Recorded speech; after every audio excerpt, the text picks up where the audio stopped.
नमस्कार, मैं राकेश चतुर्वेदी। आज हमारे बीच में डॉक्टर नीलम त्रिपाठी जी हैं और पंडित रितेश शुक्ला जी हैं। डॉक्टर नीलम त्रिपाठी जी महर्षि वैदिक अनुसंधान केंद्र जो है उसके महर्षि योगी जो केंद्र है उसके भोपाल में जो है सब कुछ देखते हैं, उसी पे धर्म प्रचार के लिए कार्य करते हैं। और हमारे साथ में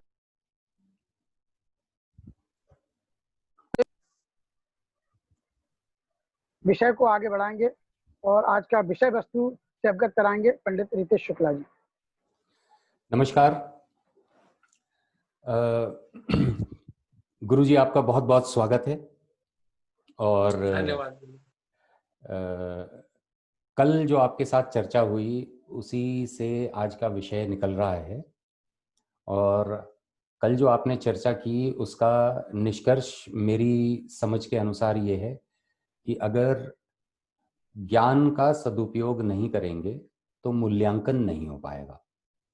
मूल्यांकन के बिना अधिष्ठान तय नहीं किया जा सकता है और अधिष्ठान के बिना अनुष्ठान पूर्ण होना असंभव है।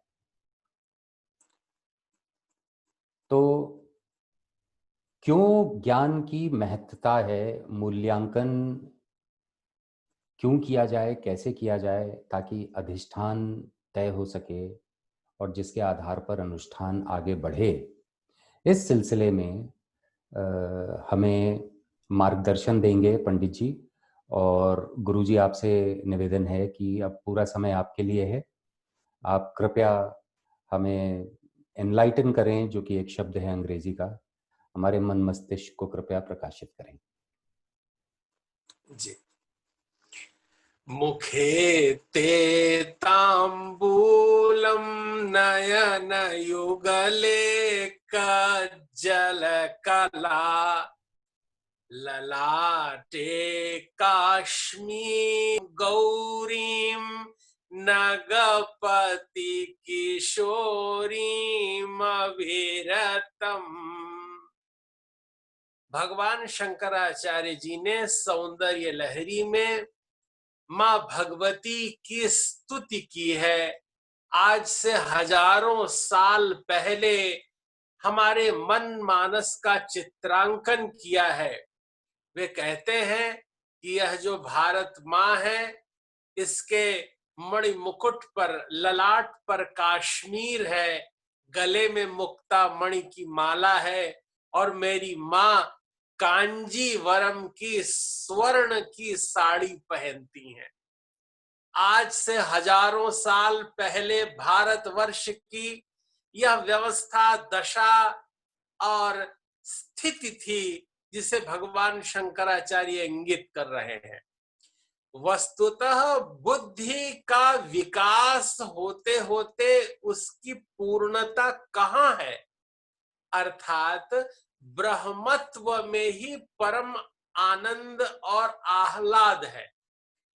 बुद्धि के विकास का एक क्रम है, लेकिन व्यक्ति की चित्त चेतना और विचारों में जैसे समुद्र में तरंगे बहुत सी रहती हैं, उसी तरह से प्रत्येक व्यक्ति के मन में बहुत सारे विचार आते रहते हैं और वे प्रतिक्षण आते रहते हैं। प्रत्येक व्यक्ति का मन पेंडुलम की तरह, घड़ी में लटके हुए पेंडुलम की तरह मन हमारा बार बार हिलता रहता है, स्थिर नहीं होता। प्रत्येक व्यक्ति का, किसी का मन स्थिर नहीं होता। तो जब मन स्थिर नहीं होता, चित्त पता नहीं है, चित्त की वृत्ति का पता नहीं है, लेकिन उसके मूल में जब बहुत गहरे चले जाते हैं, तब समुद्र के अंदर पहुंचने के बाद पता चलता है कि वहां कोई लहरें नहीं है, वहां नितांत एकांत शांत है और वो निर्भ्रांत परम आनंद और आह्लाद का क्षेत्र है। उसी तरह से हमारी आत्मा निरंतर आनंद और आह्लादकारी है। वहां किसी भी प्रकार की मन की हलचल बार बार पहुंचाने से वहां हो सकता है क्षणिक तरंगित हो जाए मन, भाव, विचार, लेकिन हमारी आत्मा तो मूल रूप से परम तत्व का ही प्रकट रूप है। वो सच्चिदानंद घन का प्रकट रूप है। ये त्रिकुटी बहुत महत्वपूर्ण है। भारतवर्ष के शास्त्र चिंतन को अगर समझना हो तो त्रिकुटी को समझना पड़ेगा। जैसे ब्रह्मा, विष्णु, महेश, भक्ति, ज्ञान, वैराग्य, सत, चित, आनंद, दृष्टा, दृश्य और देखने की क्रिया, ये जो त्रिकुटी है इससे ही हम चीजों को समझ पाते हैं। क्योंकि यह संसार एक दृश्यमान जगत है और उसमें दृष्टा हम हैं। हम मतलब यह शरीर नहीं, नेत्र तो केवल उपकरण है, केवल देखने के साधन है। ये कान केवल सुनने के साधन है। ये नाक केवल सूंघने का साधन है। ये त्वचा केवल स्पर्श करने का साधन है। वस्तुतः इन कानों के माध्यम से कौन श्रवण कर रहा है, इन नेत्रों से वस्तुतः देख कौन रहा है, और इन घ्राणेन्द्रिय के माध्यम से अंदर उसकी गंध कौन ले रहा है। तो वो जो दिव्य तत्व है वो अंदर आत्मा है। उस आत्मा को ही पता होता है कि हम क्या देख रहे हैं, सुन रहे हैं, क्या हमें छूना चखना है। अगर मन नहीं है तो कोई लाखों की भीड़ हो, लेकिन व्यक्ति वहां भी अकेला रह सकता है और अकेले बंद कमरे में भी लाखों की भीड़ का अनुभव कर सकता है। जो मन की दशा है ये निरंतर प्रतिक्षण परिवर्तनशील है। जैसे जागृत अवस्था में व्यक्ति जागृत है, बाहरी जगत देख रहा है, लेकिन स्वप्न दशा में उसका जो मन ही है जो सोचता है, क्योंकि उस समय तो बुद्धि का विलास नहीं होता, लेकिन मन में जो सुप्त संस्कार है वही प्रकट होकर के स्वप्ना दशा में तिरते रहते हैं। और जब प्रगाढ़ निद्रा होती है तब मन भी विश्राम कर लेता है, बुद्धि भी विश्राम कर लेती है। और जब शरीर जगता है 6 घंटे बाद तो समाधि से उठे हो ऐसी ताजगी रहती है। तो किसको कहते हैं कि बहुत अच्छे से सोए, आज बहुत आनंद आया, बहुत बहुत ही अच्छी नींद हुई। तो वो नींद किसकी हुई, हम अच्छे से सोए, किसको पता है? वो आत्मा को पता है कि आज ये शरीर अच्छे से सोया। तो जो 4th स्टेज ऑफ कॉन्शियसनेस है, शिवम शांतम अद्वैतम चतुर्थम मन्यन्ते स आत्मा स विज्ञेयः। वह जानने वाला कौन है? वो हमारी आत्मा है जो शिव स्वरूप है, अर्थात कल्याण रूप है। शांतम, उसमें उद्वेग नहीं होता, उसमें कोई विचलित नहीं होता, उसमें विक्षोभ नहीं होता, उसमें आकुलता व्याकुलता नहीं होती, चित्त की अधीरता नहीं होती, अंतःकरण सदा स्थिर भाव से पुलकित मन चेतना से रहता है। तो कैसा रहता है वो? अद्वैत, उसमें दो का भाव नहीं होता। क्योंकि जब भी दो का भाव होगा चीजें बट जाएंगी। अयम निजः परो वेत्ति गणना लघु चेतसाम उदाचरितानांतु वसुधैव कुटुंबकम। अर्थात छोटा सा बच्चा वो जब तक बहुत छोटा है चाहे जो गोदी में ले ले सबकी गोदी में चला जाता है, लेकिन जहां उसने ये मेरा है और ये पराया है ये बात उसके चित्त में आई, वहीं से उसके मन में सुख दुख आने लगता है। वस्तुतः जो परमात्मा निर्भरता है, परमात्मा के दिव्य आनंद और आह्लाद का अनुभव है, वो बहुत छोटे शिशु को ही देख करके हम समझ सकते हैं। जैसे उसको किसी छोटे बच्चे को आकाश में लुकाया जाए और वो ऊपर फेंक दे और नीचे उसके जो गार्जियन से माता पिता खड़े रहते हैं, वो बच्चा ऊपर हंसता है, खिलखिलाता है, उसे पता है कि ये नीचे वाले मुझे गिरने नहीं देंगे। जब व्यक्ति शुद्ध अंतःकरण होता है तो जो उस परमात्मा तत्व की अनुभूति है उसके साथ रहती है। उसे लगता है कि चाहे जो हो जाए मेरा कभी अनहित नहीं हो सकता, कभी बुरा नहीं हो सकता, क्योंकि परमात्मा मेरी ओर देखकर मुस्कुराते हैं। भगवान मुझको देखकर आनंद की अनुभूति करते हैं, मेरा अंतःकरण निर्मल है, मेरा मन शांत है, प्रशांत है। मैं जो स्थित प्रज्ञ की दशा आती है, उस दशा के विवेचन की ओर बढ़ रहे हैं कि हम जब शुद्ध अंतःकरण हो जाते हैं, अपने अधिष्ठान को शुद्ध करते हैं। यह जो शरीर है हाड़ मांस का बना हुआ है, जिसके अंदर बहुत ही हे मलमूत्र भरा हुआ है, तो शरीर में तो कोई आकर्षण नहीं है। बाहर से हो सकता है कि रंग रोगन दिखाई दे रहा हो, लेकिन प्रत्येक जीव का शरीर कुछ ऐसा ही है। लेकिन उसके अंदर कितनी जागृत आत्मा विद्यमान है, उससे पता चलता है कि ये 0 वाट का बल्ब है कि ये हैलोजन है। अर्थात तार वही है, उसके अंदर बहने वाला तरंग वो विद्युत तरंग भी समान है, लेकिन वो कैसा बल्ब है, उससे कैसी शक्ति निकल रही है, वो कैसा डीएनए है, वो माता मातामह प्रमातामह वृद्ध प्रमातामह पिता पितामह प्रपितामह वृद्ध प्रपितामह, उन सभी लोगों के जो घनीभूत पुण्य का पुंज है, वो एक कोई जीव है। और उस जीव में वो संपूर्ण सत्ता विद्यमान है, उसकी कुंडली है, ये कुंडलिनी है, और वो जो लिपटी हुई है गोल गोल, और बार बार जो पितृ ऋण देव ऋण और ऋषि ऋण की बात होती है वह यही है कि हम उऋण कैसे हो जाएं, और हम उऋण होना चाहते हैं, तभी मुक्ति का मार्ग प्रशस्त होगा। तात्पर्य यह है कि हम अपनी चित्त चेतना में स्थित प्रज्ञ हो जाएं, स्थिर बुद्धि हो जाएं, चित्त को शांत कर लें, और संसार में प्राप्य क्या है, हम क्या पाना चाहते हैं, इसका निश्चय कर लें। अगर वस्तु चाहिए तो ये कोई बहुत बड़ी बात नहीं है, लेकिन पूर्णता चाहिए, मोक्ष चाहिए, तो मोहस्य नाशः, मोह का क्षय ही मोक्ष है। इस संसार के बंधनों, वस्तुओं, विषयों में जो तमाम किंचित आकर्षण है, जो नश्वर पदार्थों से हमारी लिप्सा है, मोह है, वो अगर नष्ट हो जाती है तो मोक्ष होगा।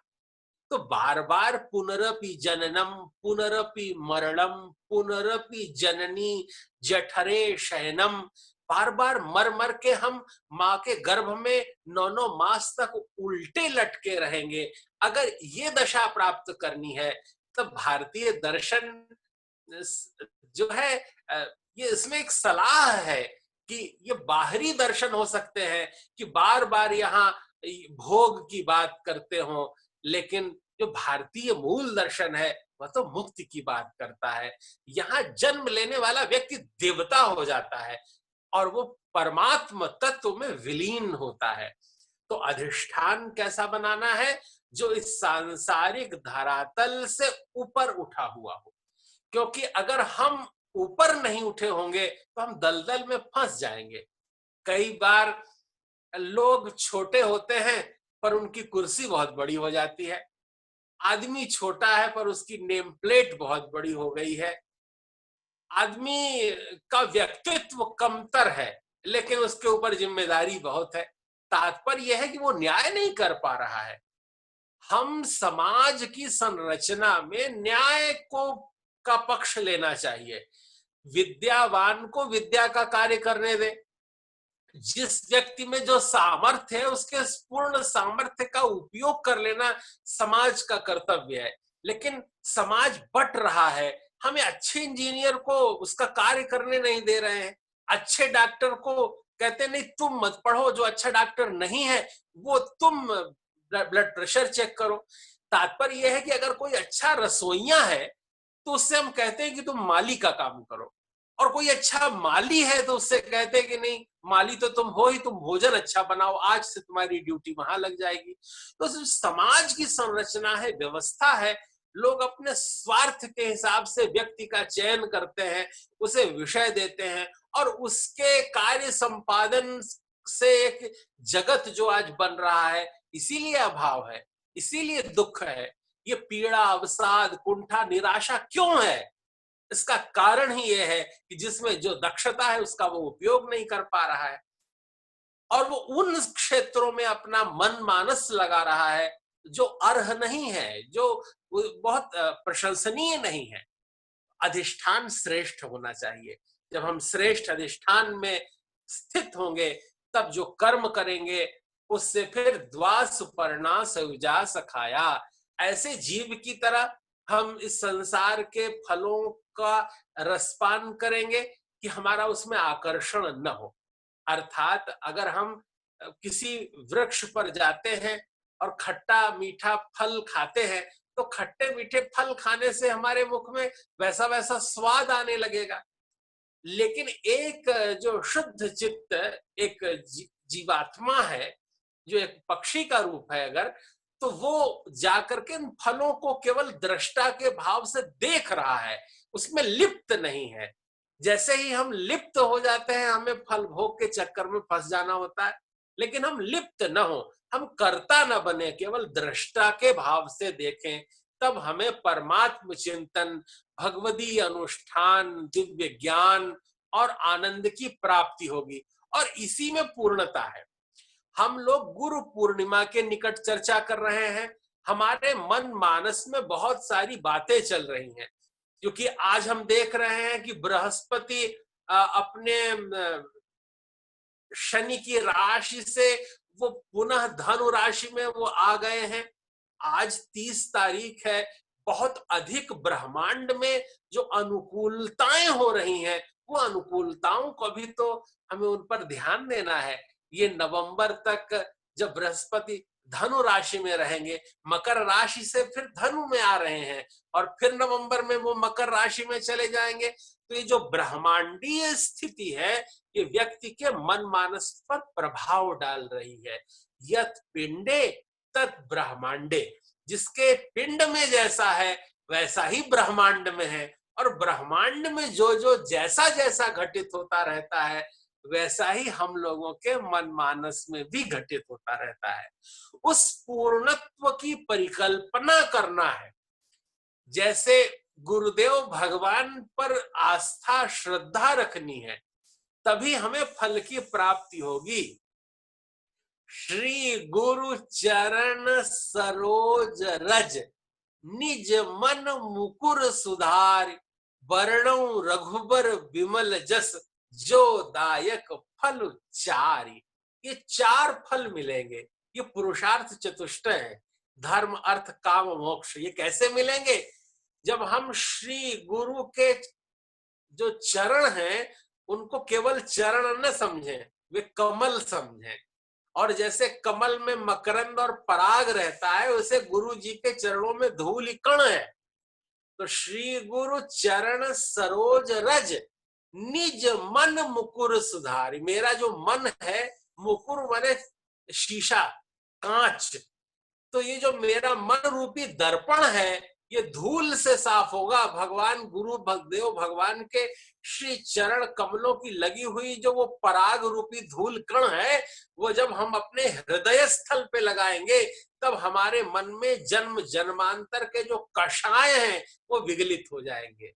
जिसका बर्तन गंदा है उसको मांजना पड़ेगा और उसी को मांजना पड़ेगा। दूसरा किसी का गंदा बर्तन साफ करने नहीं आता। हमारे जन्म जन्मांतर के संस्कारों का प्रक्षालन स्वयं हमको करना पड़ेगा।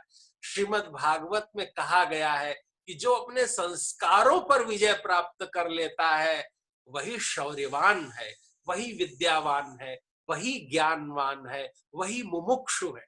इसलिए मोक्ष के मार्ग की ओर बढ़ने के लिए हमें दिव्य ज्ञान और आनंद के साथ बढ़ना होगा। आज की भाव भूमि में हम लोगों ने यह त्रिकुटी देखी कि दृश्य, दर्शन और दृष्टा। ज्ञान जो है वो इन तीनों से मिलकर के ही प्रकट होता है। मान लीजिए नेत्र भी हो और वस्तु भी हो, लेकिन प्रकाश न हो तो हम उसे देख नहीं सकते। और अगर प्रकाश भी हो, वस्तु भी हो और हमारे शरीर में नेत्र न हो तो हम देख नहीं सकते। तात्पर्य यह है कि पूर्णता का नाम ही जीवन है, जिसमें भक्ति भी चाहिए, ज्ञान और वैराग्य भी चाहिए। ज्ञान बहुत महत्वपूर्ण है, लेकिन कई बार बहुत ज्ञानी बहुत अहंकारी देखे गए हैं। तो वे दूसरे का अपमान करके अपने ज्ञान का प्रचंड ध्वज गाड़ते हैं, लेकिन दूसरे का कलेजा छलनी हो जाता है। अरे ऐसा भी ध्वज क्या गाड़ना कि दूसरा दुखी हो जाए? अरे उसमें भी तो परमात्मा है, वो भी तो प्रेम की मूर्ति है। उसको अगर किसी विषय का अज्ञान है तो हमें धीरे से प्रक्षालन करके उसे विषय का बोध कराना है। उसे ये नहीं बताना है कि तुमको वो नहीं आता। बहुत सारे लोग हैं जिन्हें बहुत सारी चीज नहीं आती, इसलिए ज्ञान भर होने से बात नहीं बनेगी। चित्त में एक वैराग्य की दशा भी होनी चाहिए, और जब ज्ञान और वैराग्य पक जाता है तब फिर भक्ति सुदृढ़ हो जाती है, और जब भक्ति सुदृढ़ हो जाती है तो परमात्मा उपलब्धि होती है, परमात्मा मिल जाते हैं, और भक्त परमात्मा को सर्वाधिक प्रिय है। तो ये तीन की त्रिकुटी चल रही है, इसमें ब्रह्मा है, विष्णु है, महेश है। दृष्टा है, दृश्य है, देखने की क्रिया है, जहां सत्य है, जहां चित अर्थात चेतना है, और तीसरा पक्ष आनंद है। अगर आनंद नहीं होगा तो हम चेतना लेके भी क्या करेंगे? अर्थात आनंद भी होना बहुत जरूरी है, और चित उसमें चेतना हो, वहां कुछ प्रस्फुरण का सामर्थ्य विद्यमान हो, और सत्य होना चाहिए। बिना सत्य के कुछ संभव नहीं है। सारा संसार व्यर्थ है अगर वो झूठ के बल पे खड़ा किया गया है। इसलिए प्रेम की बात करनी है, उल्लास की बात करनी है। ज्ञान के मार्ग पर चलकर रीते ज्ञानान्न मुक्ति, बिना ज्ञान के मुक्ति नहीं होगी, लेकिन ज्ञान को धीरे से सरकाना है कि उस धरातल पर, उस अधिष्ठान पर वैराग्य की चाबुक लेकर के अगर हम आगे बढ़ेंगे तो भक्तिमती पूर्ण आनंद की आह्लाद दशा प्राप्त होगी। आज के इस संवाद क्रम को यहीं विराम देंगे, उसके बाद भगवत कृपा होगी तो गुरु तत्व पर फिर चर्चा करेंगे, और कैसे हम इस गुरु पूर्णिमा पे उस परम पद की ओर प्रस्थान कर सकते हैं। कौन गुरु है, कैसे गुरु होने चाहिए, कैसा भक्त होता है, तो उसे कैसे भगवान मिलते हैं, इस पर हम चर्चा करेंगे।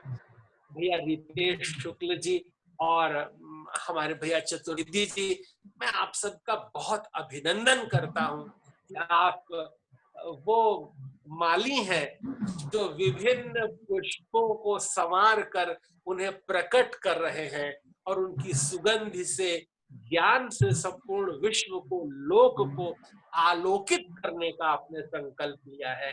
आप दोनों देवतात्माओं को मैं प्रणाम करता हूँ। बहुत बहुत धन्यवाद। आपने जो प्रशंसा की है मैं उसको आशीर्वाद के तौर पे ग्रहण कर लेता हूँ। हालांकि मुझे नहीं पता है कि ये कितना बड़ा या छोटा काम हम कर रहे हैं। राकेश जी, आप 1 मिनट के लिए म्यूट कर लीजिए। तो आपने जो चर्चा की उसमें से एक बात निकल करके ये आ रही है, मेरा जो आशय है, एक तो आध्यात्मिक स्तर है जहाँ पे हम ज्ञान की बात कर रहे हैं, मोक्ष की बात कर रहे हैं, और ज्ञान के माध्यम से प्रयोजन तय करना, जिसको मैं अधिष्ठान कह रहा हूँ, और उसके अनुसार एक अनुष्ठान की तरफ कदम रखना, संकल्प लेकर आगे चलना। इसको अगर इस लोक के स्तर पर अगर हम देखें तो मेरे ख्याल से गुरु तत्व के एक्सप्लेनेशन के साथ साथ मेरा निवेदन ये रहेगा कि इस लोक में सामाजिक पक्ष को ध्यान में रखते हुए, आज की परिस्थिति को ध्यान में रखते हुए, सामुदायिक तौर पर, सामाजिक तौर पर एक समावेशी विचार बनाते हुए, एक मूल्यांकन करते हुए, क्या हम एक ऐसा प्रयोजन निर्धारित कर सकते हैं कि जिसकी दिशा में कदम रखने के लिए, यात्रा प्रारंभ करने के लिए इस गुरु पूर्णिमा पर हम वो संकल्प ले लें। आज एक मैंने देखा राकेश भैया आज एक मीडिया के साथ बातचीत कर रहे थे और इन्होंने उसमें कहा, और थोड़ी हलचल मच गई वहां पे, इन्होंने कहा कि हमें कलयुग को रिटायर कर देना है। अब कलयुग को रिटायर कर देना है, ये एक क्या कहूं मैं कि ये एक ऐसे लगा कि जैसे एक मिशन स्टेटमेंट दे दिया गया। तो जाहिर है इसके पीछे काफी चर्चा चली होगी कि कलयुग क्या है, क्यों है, आज हमें चाहिए, नहीं चाहिए, अगर नहीं चाहिए तो क्या इसको वाकई रिटायर किया जा सकता है, अगर रिटायर किया जा सकता है तो इस दिशा में कदम कैसे रखें। तो ये इस लोक की, जैसे आपने कहा, दैहिक, दैविक और भौतिक, ये 3 पक्ष के बारे में आपने कल चर्चा करी थी, पिछले वीडियो में हमने चर्चा करी थी। अगले वीडियो में मैं आपका आशीर्वाद चाहूंगा कि जमीनी स्तर पर, धरातल पर रहते हुए क्या सामुदायिक, सामूहिक तौर पर, सामाजिक तौर पर इस तरीके का प्रयोजन अधिष्ठान के तौर पे स्थापित किया जा सकता है, क्या इसका संकल्प लिया जा सकता है और इस दिशा में क्या हम अनुष्ठान आगे करें।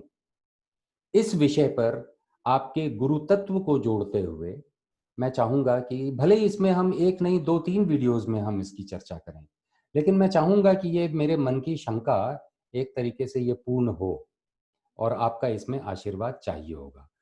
पंडित राकेश चतुर्वेदी जी से मैं अनुरोध करूंगा कि आप अपने मन के भाव थोड़े से व्यक्त करें और ताकि हम आज कंक्लूड करें और अगले वीडियो के लिए हम मूव करें। बहुत बहुत धन्यवाद डॉक्टर नीलम त्रिपाठी जी और रितेश शुक्ला जी। हमारा उद्देश्य जो है निश्चित है कि शुक्ला जी ने उसके लिए क्लियर कर दिया है और आप भी इस चीज़ को बहुत अच्छे से, क्योंकि जो उद्देश्य को लेकर हम चल रहे हैं वो उद्देश्य केवल ये है कि किसी भी तरीके से हम सामाजिक, धार्मिक और राजनीतिक सभी विषयों का समावेश करते हुए, जब कलयुग की बात, अभी जैसे रितेश शुक्ला जी ने बोली है कि कलयुग को रिटायर करने का हमने एक संकल्प लिया। कलयुग को रिटायर करने का संकल्प ये है, इससे हमारा तात्पर्य है, हम हर बात में कह देते कलयुग चल रहा है इसलिए ऐसा हो रहा है।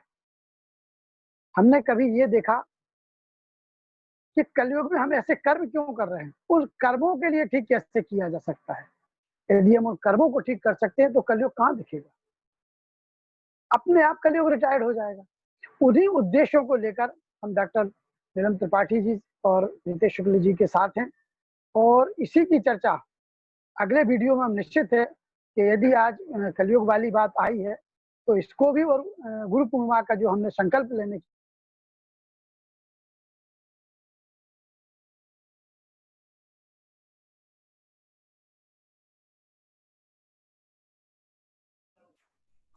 उनका इंटरनेट कनेक्शन लो है मेरे ख्याल से, लेकिन फिर भी समय हमारे पास कम है। गुरुजी आपका बहुत बहुत धन्यवाद। आशा है बहुत जल्द हम दोबारा मिलेंगे और इस प्रश्न को जरूर शांत करेंगे। आपका मार्गदर्शन चाहिए होगा, आपका आशीर्वाद भी चाहिए होगा।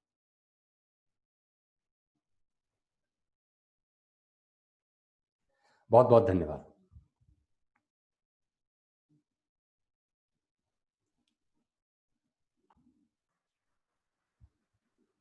सॉरी, कोई डिस्टरबेंस आ गया था। हाँ, अब तो हमने कंक्लूड भी कर दिया। चलिए ठीक है, ओके।